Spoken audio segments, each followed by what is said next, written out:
تنزيل من رب العالمين.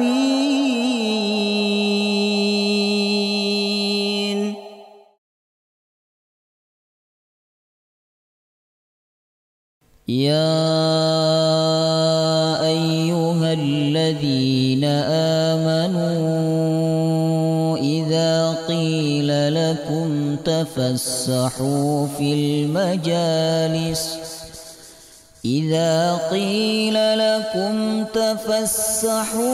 المجالس فافسحوا يفسح الله لكم وإذا قيل انشزوا فانشزوا يرفع الله الذين آمنوا منكم والذين أوتوا العلم درجات والله بما تعملون خبير.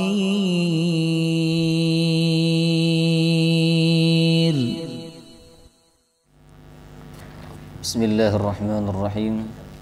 الحمد لله رب العالمين، نحمده ونستعينه ونستغفره ونعوذ بالله من شرور أنفسنا ومن سيئات أعمالنا. من يهده الله فلا مضل له ومن يضلل فلا هادي له. أشهد أن لا إله إلا الله وحده لا شريك له وأشهد أن محمدا عبده ورسوله لا نبي ولا رسول بعده. اللهم صل وسلم على نبينا محمد وعلى آله وصحبه أجمعين. سبحانك لا علم لنا إلا ما علمتنا إنك أنت العليم الحكيم. اللهم إنا نسألك علما نافعا ورزقا طيبا وعملا متقبلا آمين يا رب العالمين. السلام عليكم ورحمة الله وبركاته.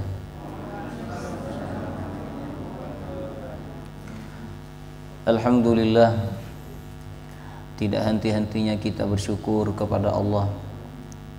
Allah yang selalu memberikan nikmat kepada kita, nikmat yang sangat banyak, tidak dapat kita hitung saking banyaknya nikmat tersebut.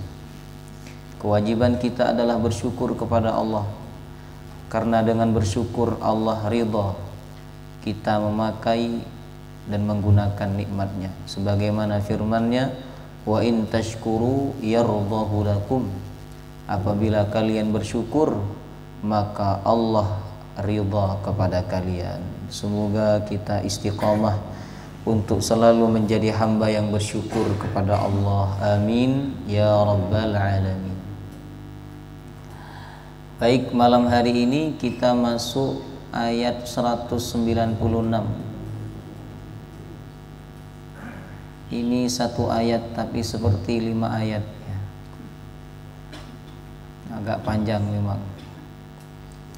Satu ayat ini Bapak Ibu berbicara tentang ibadah haji dan umrah, sekaligus adab-adab yang telah ditentukan oleh Allah dalam pelaksanaan ibadah haji maupun ibadah umrah. Bagi yang pernah melaksanakan ibadah haji dan pernah melaksanakan ibadah umrah, tentu tidak asing dengan pembahasan di dalam ayat-ayat ini ya, karena sering disampaikan oleh biasanya oleh pembimbing, atau ketika manasik biasanya ada fikih haji, ketika manasik umrah ada fikih umrah ya. Tapi saking lamanya sudah haji, mungkin panjenengan sudah lupa materi itu ya. Baik, kita baca terlebih dahulu. A'udzu billahi minasy syaithanir rajim.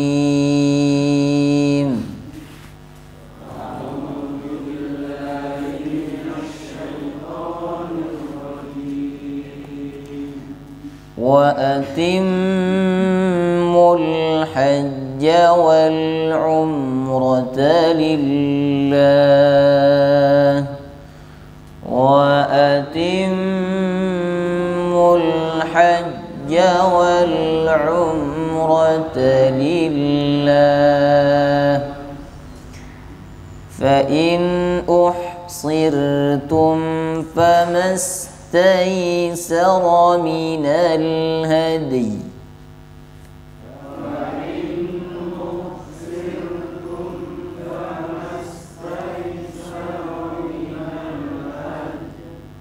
ada bunyi ya-nya hadi hadi.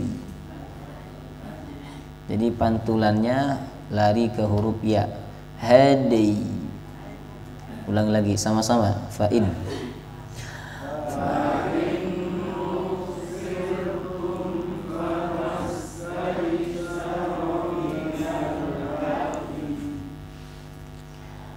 ولا تحلقوا رؤوسكم حتى يبلغ الهدي محله ولا تحلقوا رؤوسكم حتى يبلغ الهدي محله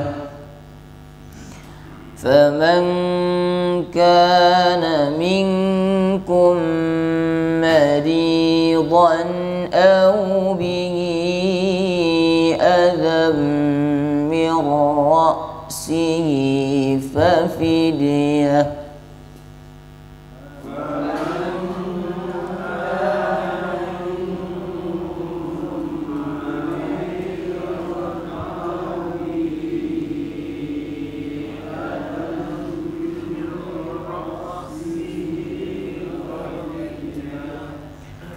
ففدية من صيام أو صدقة أو نسك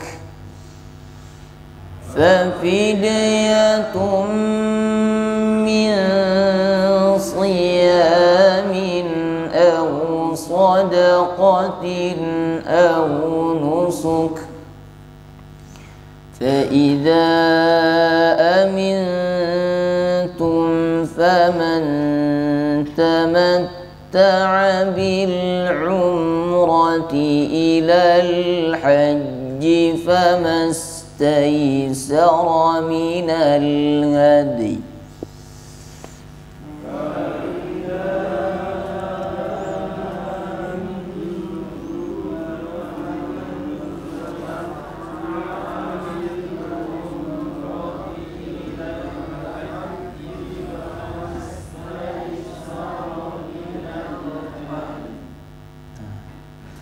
فمن لم يجد فصيام 3 أيام في الحج و7 إذا رجعتم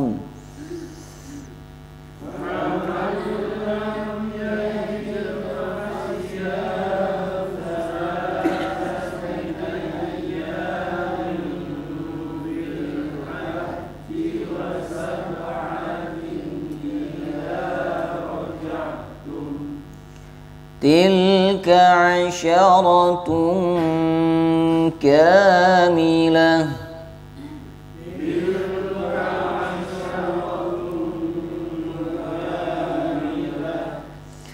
ذلك لمن لم يكن أهله حاضر المسجد الحرام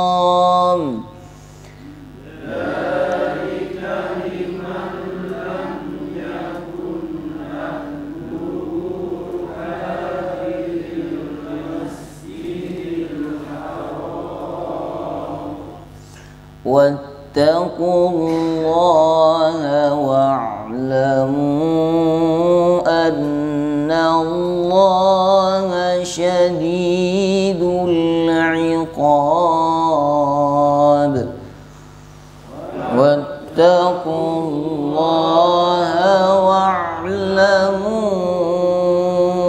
anna Allaha syadidul iqab. Baik, sebagaimana yang saya sampaikan tadi, satu ayat ini berbicara tentang apa? Haji dan umrah.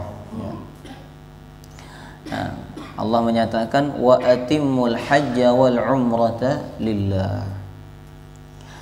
Nah, pada ayat sebelumnya berbicara tentang menafkahkan harta di jalan Allah. Nah, menafkahkan harta di jalan Allah itu tidak hanya mengorbankan harta untuk kepentingan jihad perang melawan orang-orang kafir, ya. Termasuk juga menafkahkan harta di jalan Allah ketika kita mengorbankan harta kita untuk bisa melaksanakan ibadah haji atau ibadah umrah. Nah, itu termasuk wa anfiqu fi sabilillah. Ya, menafkahkan harta di jalan Allah Subhanahu wa taala. Ada orang habis hartanya karena untuk memperbesar rumah. Ada orang yang kehabisan harta karena untuk hal yang sia-sia yang tidak ada manfaatnya untuk dia di akhirat. Ya. Nah, harta yang paling baik itu ketika harta dihabiskan atau dikurangi atau dikorbankan fi sabilillah, di jalan Allah. Termasuk diantaranya panjenengan menabung untuk bisa haji. Nah, panjenengan menabung untuk bisa umrah. Nah, walaupun jangan terlalu berlebih-lebihan, ya. Ada orang menabung untuk bisa haji sampai dia tidak menafkahkan istrinya. Ini tidak boleh, ya. Tidak boleh dia tidak menafkahi istrinya gara-gara nabung bekerja untuk haji atau umrah. Ini nggak boleh, ya, karena tidak ada keterangan dari ulama bahwa kita wajib nabung untuk umrah atau haji. Itu betul-betul. Kalau pas kita lagi ada uang, Allah berikan kemudahan rezeki bagi kita, maka saat itu kita wajib untuk melaksanakan ibadah haji, ya. Baik, wa atimmul hajja wal umrata lillah, dan sempurnakanlah haji dan umrah lillah, karena Allah. Nah, apa yang dimaksud menyempurnakan haji dan umrah?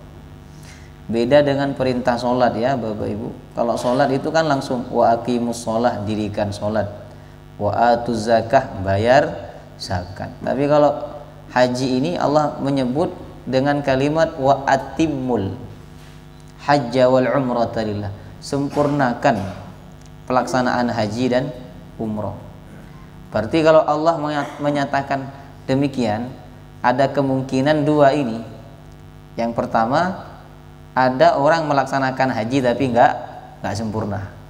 Maten. Yang kedua, ada juga di antara mereka orang-orang Arab jahiliyah terutama melaksanakan ibadah haji itu tidak sesuai dengan tuntunan Nabi Ibrahim. Namanya haji jahiliyah. Nah, ini ada dua kemungkinan, jemaah rahimakumullah. Makanya Allah menyatakan wa atimmul hajja, sempurnakan haji. Karena haji itu beda dengan sholat, beda dengan puasa, zakat. Ya, bedanya Pak, kalau zakat itu hanya satu pelaksanaannya. Zakat ya zakat, ngasih uang selesai. Sholat ya sholat, selesai. Nggak ada rangkaian ibadah lain setelah sholat itu boten-boten. Kalaupun ada itu hukumnya sunnah. Seperti zikir, kan hukumnya sunnah. Ya. Nah, tapi haji ini Bapak Ibu rangkaiannya banyak. Apa pertama haji itu? Rangkaian haji pertama apa? Yang pelaksanaannya apa? Ngambil apa dulu? Ihram dulu. Kok langsung tahu apa sih? Ihram, ambil ihram dulu, pakai baju ihram. Kenapa disebut ihram? Karena yang dihalalkan di sebelumnya menjadi diharamkan. Ya, berhubungan suami istri sebelumnya halal, tapi ketika ihram tidak boleh. Ya. Kemudian setelah ihram apa?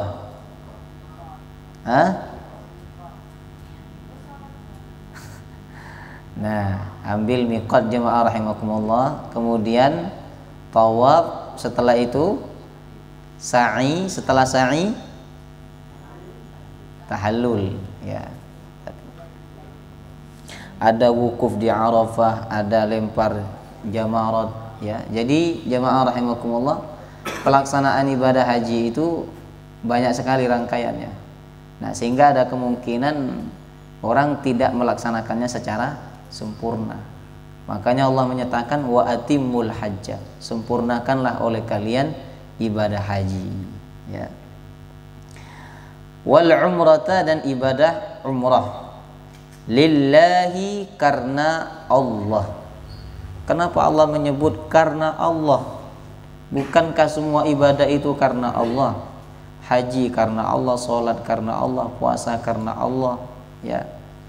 Ini pertama, kata ulama, Allah ingin menekankan nilai-nilai keikhlasan pada ibadah haji dan umrah.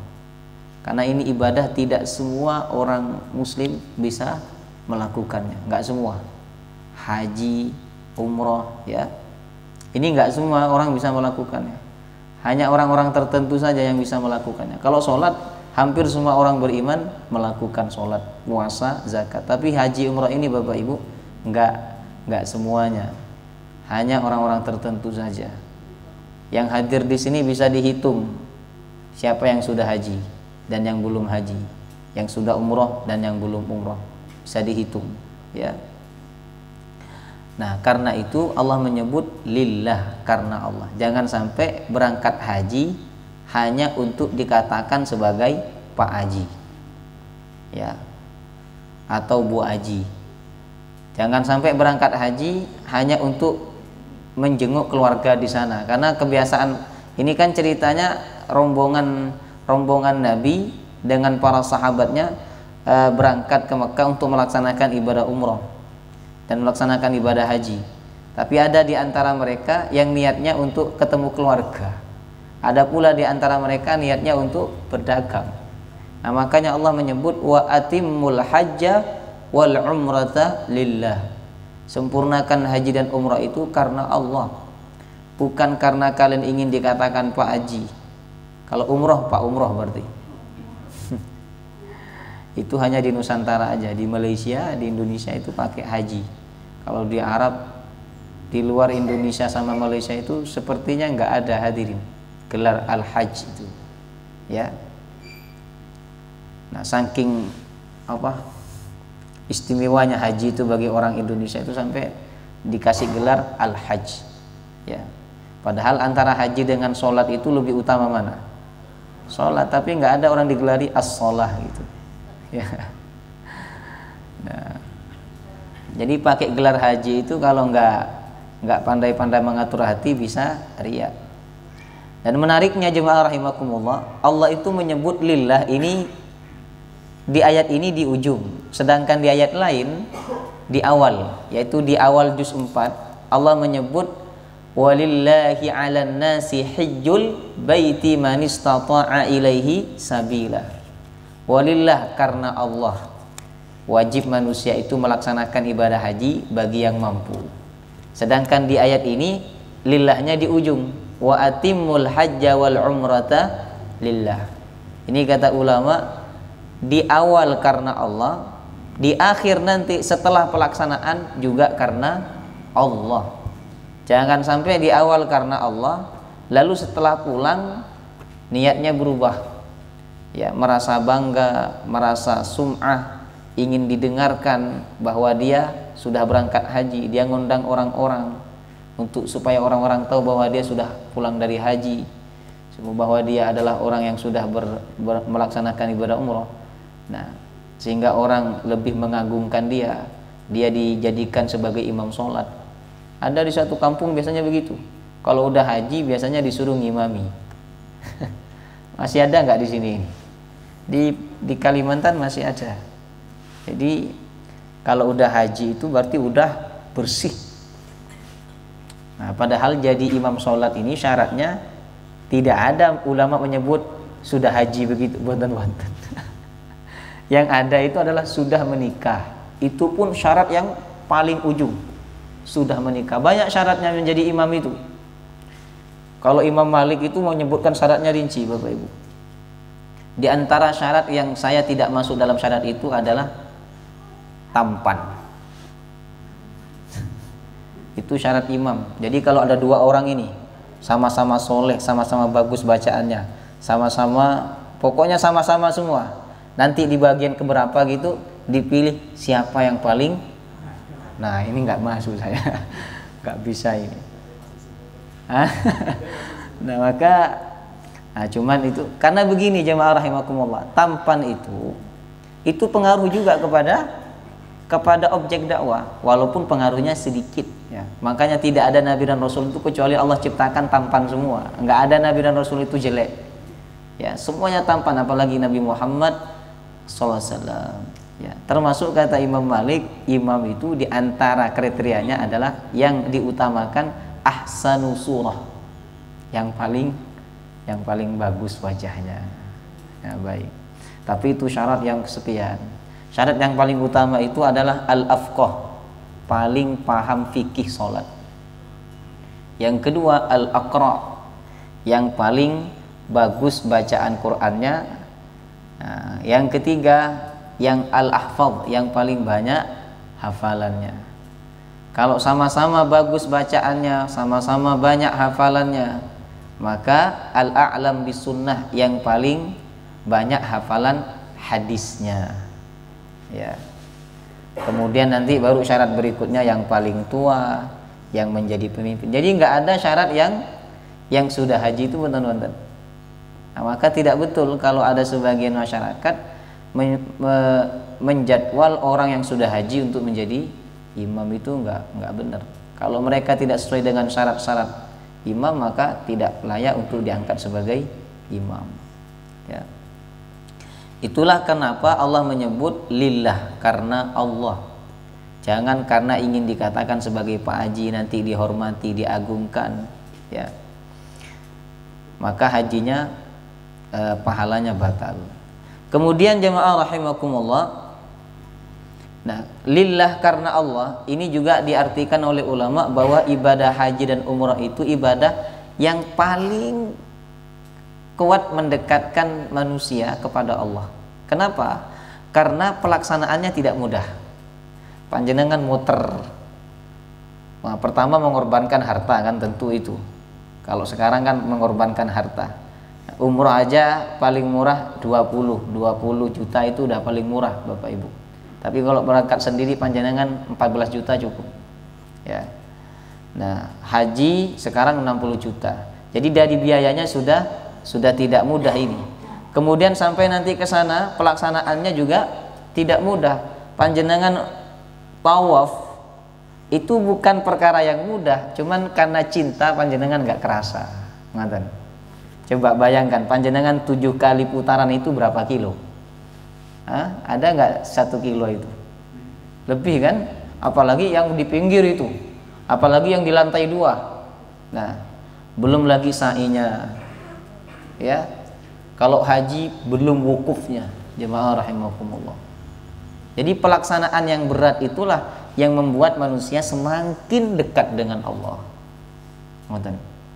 Ibadah itu kalau berat pelaksanaannya, bikin manusia itu semakin dekat sama Allah. Makanya di antara gerakan sholat itu, yang paling mendekatkan manusia kepada Allah apa? Sujud, karena sujud itu paling berat. Ya, sujud itu paling berat. Kepala di bawah dan merasa tidak nyaman. Memang kalau orang tidak terbiasa dia tidak nyaman ya, apalagi panjenengan yang sedang sakit kepala, sujud itu nggak bisa lama-lama. Nah makanya gerakan yang paling mendekatkan manusia kepada Allah di dalam sholat itu adalah gerakan sujud. Nabi mensunnahkan umatnya ketika sholat sendiri untuk memperpanjang sujud ya. Nah maka haji dan umrah ini karena pelaksanaannya tidak mudah, makanya Allah sebut lillah, karena Allah menunjukkan bahwa ibadah ini sangat mendekatkan manusia kepada Allah subhanahu wa ta'ala. Kemudian lillah juga diartikan oleh ulama bahwa karena ibadah haji dan umrah ini diniatkan karena Allah, maka semua pelaksanaannya mulai dari pembekalan sampai ibadahnya itu harus dilakukan sesuai dengan keinginan Allah. Bekalnya harus halal, hartanya harus halal, karena Allah tidak akan menerima umroh atau haji dengan biaya yang haram, hasil mencuri, hasil korupsi, hasil riba dan lain sebagainya. Allah nggak akan terima haji atau umroh dengan cara yang batil, hartanya nggak diterima oleh Allah, ya. Paham? Nah, kita lanjut mengenai hukum umroh, ya. Ini karena kalau haji jelas, haji ini hukumnya wajib karena termasuk rukun Islam. Nah, di dalam ayat ini Allah menyebut haji dan umroh bersamaan. Wa atimmul hajja wal umrata lillah. Sempurnakan haji dan umroh karena Allah. Jadi menurut mazhab Syafi'i dan mazhab Hambali, ya, mereka mengatakan bahwa umroh itu hukumnya wajib. Wajib sekali seumur hidup, sama dengan haji, ya. Kenapa? Karena Allah menyebut umroh di sini berbarengan dengan haji. Jadi nggak mungkin Allah menggabungkan amalan wajib dengan amalan sunnah. Kalau yang disebut amalan wajib lalu setelah itu menyebut amalan lagi, berarti yang disebutkan juga itu adalah wajib. Wa atimmul hajja wal umrata. Jadi umrah itu wajib seumur hidup minimal 1 kali. Ini pendapat siapa? Mazhab Syafi'i. Nah, panjenengan yang nggak bisa haji karena nunggunya lama 40 tahun, ya, udah daftar sekarang, dapat 20 tahun panjenengan udah berangkat menghadap Allah, ya, sedangkan hajinya masih kurang 20 tahun lagi. Nah, itu secara waktu kita ini sebenarnya tidak wajib haji, ya, tidak wajib untuk melaksanakan ibadah haji. Haji itu kan wajib ketika panjenengan punya harta, lalu panjenengan bisa berangkat di tahun itu atau jaraknya dekat, ya. Nah, maka panjenengan wajib untuk melaksanakan haji. Tapi kalau nunggunya lama seperti ini, seperti sekarang, ya, 40 tahun, ada yang 50 tahun. Kalau di Malaysia itu nunggunya Bapak Ibu, itu lebih lama dibandingkan di Indonesia, ya. Nah, maka jemaah rahimakumullah, apalagi sekarang yang haji itu kan usianya udah tua-tua tuh. Ada yang 70, 80. Yang kemarin ceritanya lucu itu kan, ditanya mau turun dari pesawat, katanya mau ngasih makan ayam. Nah, itu secara hukum fikih nggak wajib haji, karena dia tidak ada kemampuan secara fisik, ya. Tapi kalau dia melaksanakan haji, ya tetap sah hajinya dan telah gugur kewajibannya. Baik. Jadi umrah Bapak Ibu ini hukumnya wajib. Kalau panjenengan tidak bisa haji, maka panjenengan umrah saja. Umrah seumur hidup 1 kali. Cukup 1 kali aja, kecuali panjenengan dapat hadiah dan uangnya banyak.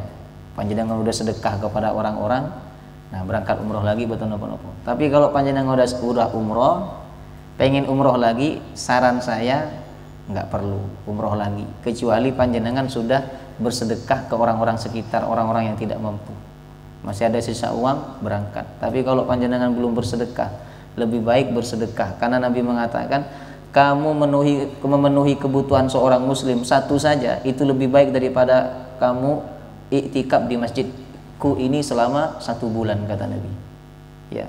Panjenengan keluar memenuhi hajatnya orang, bantu orang, 1 orang aja yang dibantu panjenengan, itu lebih baik daripada panjenengan iktikaf di Masjid Nabawi selama 1 bulan, ya.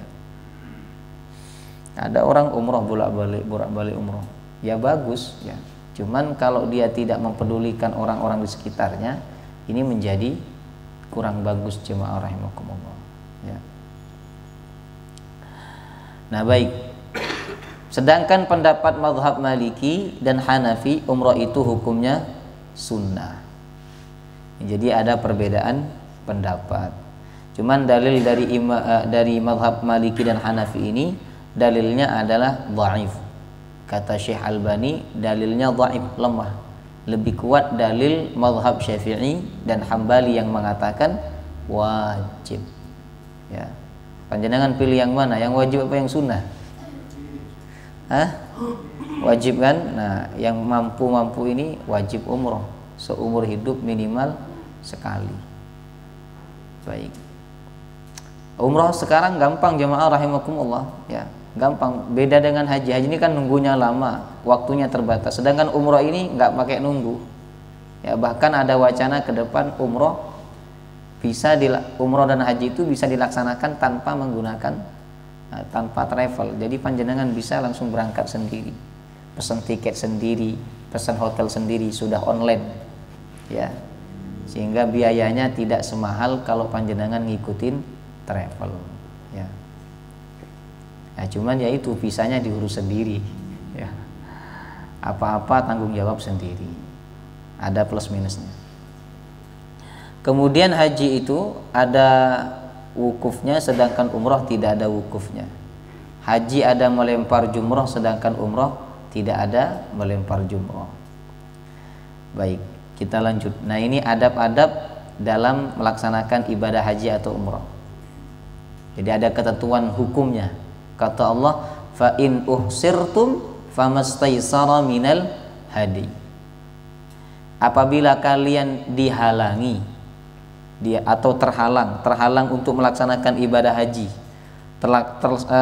terhalang untuk menyempurnakan ibadah haji, ya, terhalang untuk melaksanakan, udah berangkat, udah pakai baju ihram, tapi terhalang. Apa yang menghalangi? Banyak hal, mungkin sakit, ya, atau dihalang oleh musuh.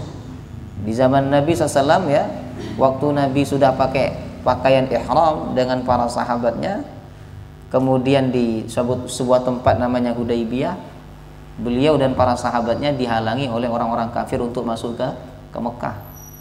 Nah, maka Allah menyatakan famastaysara minal hadi. Famastaysara, maka sembelihlah hewan yang mudah kamu dapatkan. Apa hewan yang mudah didapatkan? Ya, kambing itu. Atau panjenengan transfer uang, beli kambing, setelah itu panjenengan sembelih, minta tolong orang lain untuk menyembelihkan. Nah, jadi orang yang udah pakai baju ihram tapi terhalang untuk melaksanakan ibadah haji atau terhalang untuk menyempurnakan rangkaian ibadah haji, maka dia diwajibkan oleh Allah untuk apa? Nyembelih kambing. Hadiyu itu 3 hewannya, bisa kambing, bisa sapi atau kerbau, bisa juga unta. Tapi karena yang paling murah kambing, maka orang pakai kambing. Kalau bisa pakai ayam, mungkin orang ya pakai ayam, ya, pakai kambing. Paham ya? Ini maksud fa in uhsirtum famastaysara minal hadi. Lalu Allah menyatakan wala tahliku ru'usakum, janganlah kalian mencukur rambut kalian yang ada di kepala kalian. Ini kalau diartikan letterlek, ya, janganlah kalian mencukur kepala kalian, karena ru'usun ini roksun, artinya kepala. Nah, cuman kan kita bukan memakai makna letterlek, maksudnya adalah rambut yang ada di area kepala. Hatta yablughal hadiyu mahillah, sampai hewan hadiyunya, hewan yang tadi dikurbankan itu, karena dia terhalang untuk melaksanakan ibadah haji atau menyempurnakan ibadah haji, sampai ke mahillah. Mahillah itu tempat penyembelihan. Ada sebagian ulama mengatakan tempat penyembelihan adalah, ya, memang ada khusus tempat penyembelihan di Mekah. Sebagian yang lain mengatakan tidak harus sampai ke tempat penyembelihan yang ada di Mekah.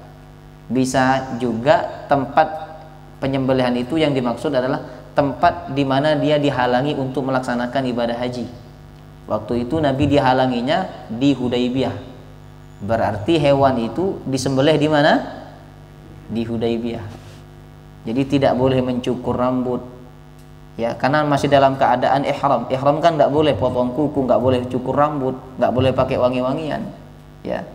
Sampai hewan hadiyunya, hewan kurbannya itu sampai ke tempat penyembelihan. Tempat penyembelihan adalah tempat di mana seseorang terhalang untuk melaksanakan ibadah haji atau ibadah umrah, padahal dia sudah memakai pakaian ihram. Paham nggak panjenengan? Bingung ya? Apalagi yang belum haji. Ini saja saya masih teori jemaah rahimakumullah, belum praktek ya. Minta doanya semoga segera bisa praktek. Ya, amin. Nah, kemudian jadi tidak boleh mencukur rambut ya. Tidak boleh mencukur rambut kalau hewannya belum disembelih. Faman kana minkum maridan aw bihi adam min ra'sihi fa fidyatun min siyamin aw shadaqatin aw nusuk. Maka barang siapa di antara kalian yang sakit atau di kepalanya ada penyakit, ya, sakit atau di kepalanya ada penyakit sehingga memaksa dia untuk mencukur rambutnya. Karena kalau nggak dicukur susah untuk sembuh, susah untuk mengobati. Maka kata Allah, yang bersangkutan jika masih dalam keadaan ihram fa fidyatun, kena fidyah. Ya, kena fidyah. Apa fidyahnya? Min siyamin, puasa. Puasa berapa hari? 3 hari. Au shadaqatin, atau sedekah kepada orang miskin sebanyak 6 orang miskin. Au nusuk, atau nyembelih hewan kambing atau sapi atau onta bisa. Jadi pilihannya 3, puasa, sedekah, atau nyembelih hewan. Ya. Lalu Allah menyatakan fa idza amintum faman tamatta'a bil umrati ilal hajj. Apabila kalian merasa aman. Nah, merasa aman itu berarti enggak ada halangan, tidak ada yang menghalangi, tidak sakit, jemaah rahimakumullah. Lalu Allah menyatakan faman tamatta'a bil umrati ilal haji famastaysara minal hadi. Siapa yang melakukan tamattu', nah, bersenang-senang dengan umrah, ilal haji, baru kemudian haji, maka dia wajib untuk menyembelih hewan yang mudah dia dapatkan.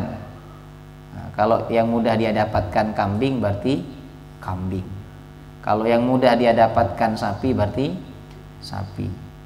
Nah, ini maksudnya adalah mengenai kewajiban bagi orang yang melakukan haji tamattu. Panjenengan paham haji tamattu? Haji itu kan ada 3. Ada haji qiran, haji apa lagi? Lah panjenengan dulu kan pasti dijelaskan sama Ustadz manasiknya ini. Haji qiran, haji tamattu, satu lagi haji ifrad. Nah, kalau haji tamattu itu umroh dulu baru haji. Ya. Sedangkan haji haji qiran, umroh dan hajinya bersamaan. Artinya satu, pakaian ihramnya jadi 1 kali aja. Kalau tamattu itu Bapak Ibu, pakaian ihramnya 2 kali. Jadi habis umroh, lepas pakaian ihram, setelah bersenang-senang ya dengan istrinya atau pokoknya santai-santai, setelah itu pakai baju ihram lagi untuk melaksanakan haji. Nah, ini namanya tamattu. Kalau qiran itu berarti 1 kali memakai ihram. Nah, 1 kali untuk 2, untuk haji, untuk umrah. Sedangkan ifrad, nah ini tersendiri. Tersendiri itu maksudnya adalah haji dulu. Jadi haji, fokus haji dulu, baru kemudian setelah itu melepas pakaian ihramnya, setelah itu melaksanakan ibadah umrah. Nah, di dalam ayat ini Allah menyebut siapa yang melakukan tamattu. Tamattu itu berarti umrah dulu, ihram untuk umrah, setelah itu setelah selesai ihramnya dilepas, bajunya dilepas, ya, baju ihramnya dilepas. Nah, sehingga dia melakukan tamattu, bersenang-senang. Nah, setelah bersenang-senang baru kemudian dia pakai baju ihram lagi untuk melaksanakan haji. Nah, orang yang seperti ini harus melakukan hadiyu. Tadi hadiyu apa? Menyembelih menyembelih hewan yang mudah didapatkan di sana. Nah, yang di sana yang mudah didapatkan adalah kambing. Itu paling minimal. Jangan burung, nanti burung apa merpati apa burung dara itu. Panjenengan sebelah itu nggak boleh ya. Nah, itu kalau melakukan tamattu. Tapi rata-rata jamaah haji Indonesia ini kan melakukan tamattu. Jadi umroh dulu, ya setelah itu baru haji. Umroh, habis umroh dia ke Madinah. Di Madinah dia santai-santai, dia ibadah, kemudian ya bersenang-senang, belanja dan sebagainya. Kemudian dia ambil ihram, ambil miqat, setelah itu melaksanakan haji. Nah, ini berarti haji tamattu. Ya, yang bersangkutan harus melaksanakan hadiyu. Kalau nggak punya uang Ustadz untuk beli kambing, nah ada solusinya di sini. Ini biasanya mahasiswa Mesir yang ke Mekah untuk melaksanakan ibadah haji. Biasanya mereka tamattu dulu, umroh dulu. Nah, setelah itu mereka santai-santai karena nggak punya uang mau beli kambing. Akhirnya mereka melakukan fasiyamu, di sini ada faman lam yajid fasiyamu thalathati ayyamin fil haji wa sab'atin idza raja'tum. Puasa 3 hari di sana dan puasa 7 hari di tanah air. Ya. 3 hari di sana itu ada yang mengatakan tanggal 6, tanggal 7, tanggal 8 Dzulhijjah. Nanti tanggal 9 pelaksanaan wukuf di Arafah. Nah, pendapat yang lain mengatakan tidak harus di tanggal itu, yang penting ada di tanah suci 3 hari. 7 harinya ketika sudah sampai di tanah air. Itu bagi orang yang tidak mampu beli kambing, atau mampu tapi kambingnya nggak ada. Nah, tilka asyaratun kamilah, berarti jumlahnya itu ada 10 hari sempurna, 3 hari di sana, 7 hari di tanah air. Dzalika liman lam yakun ahluhu hadiril masjidil haram. Itu bagi orang yang keluarganya tidak ada di sekitar Masjidil Haram, berarti bukan penduduk Mekah. Kalau penduduk Mekah, kata ulama, tidak boleh melakukan tamattu. Di luar penduduk Mekah, minimal jaraknya dari kota Mekah itu adalah masafatul qasri, jarak yang boleh mengqashar salat, maka orang itu boleh melakukan tamattu. Ya, haji umroh dulu baru haji, ya boleh, ya. Tapi bagi yang tinggal di sana tidak boleh melakukan tamattu. Wattaqullah, bertakwalah kepada Allah. Wa'lamu annallaha syadidul 'iqab, dan ketahuilah bahwa sesungguhnya Allah sangat kuat iqab, siksanya. Wallahu taala alam bissawab. Semoga dapat dipahami. Ya. Ada pertanyaan? Ya, silakan.